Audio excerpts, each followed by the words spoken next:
ನಾನೇನ್ ಮಾತಾಡ್ಲಿ. ನಮ್ಮ ಅತ್ಯಂತ ಆಪ್ತ ಸ್ನೇಹಿತರಾದ ತರುಣ್ ಸರ್ ಒಂದು ಮಾತು ಹೇಳಬೇಕು ಅಂದ್ರೆ, ತುಂಬಾ ಪ್ರೀತಿಯಿಂದ ದರ್ಶನ್ ಸರ್ ಕಟ್ಟ ಕಡೆದಾಗ ವಿಸಿಟ್ ಮಾಡಿದ್ದು ಇವ್ರ ಸೆಟ್ಗೆ. ಅದು ಇವ್ರ ಮೇಲಿರೋ ಪ್ರೀತಿಗೆ, ಶರಣ್ ಸರ್ ಮೇಲಿರೋ ಅಭಿಮಾನಕ್ಕೆ ಅಂಡ್ ಚಿಕ್ಕಣ್ಣ ಮೇಲಿರೋ ಆತ್ಮೀಯತೆಗೋಸ್ಕರ ಬಂದಿದ್ದು.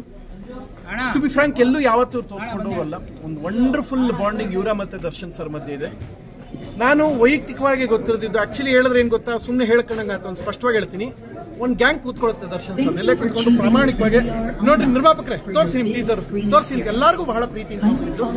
ಸೊ ಇವತ್ತು ಅವ್ರು ಹುಷಾರಾದ್ರೆ ನೋಡೋ ಮೊದಲನೇ ಸಿನಿಮಾ ಇದಾಗುತ್ತೆ. ಬಹಳ ಪ್ರೀತಿ ಅಂತ ಹೇಳ್ತೀನಿ. ಅದೆಲ್ಲ ಬಿಡಿ, ನಿರ್ಮಾಪಕರ ವರ್ಷನ್, ನಿರ್ದೇಶಕರ ವರ್ಷನ್ ಬಿಡಿ, ನಿಮ್ಗೆ ಏನ್ ಅನ್ಸ್ತು ನಿಮ್ಮ ವರ್ಷನ್ ಅಷ್ಟೇ ಹಾಕಿ.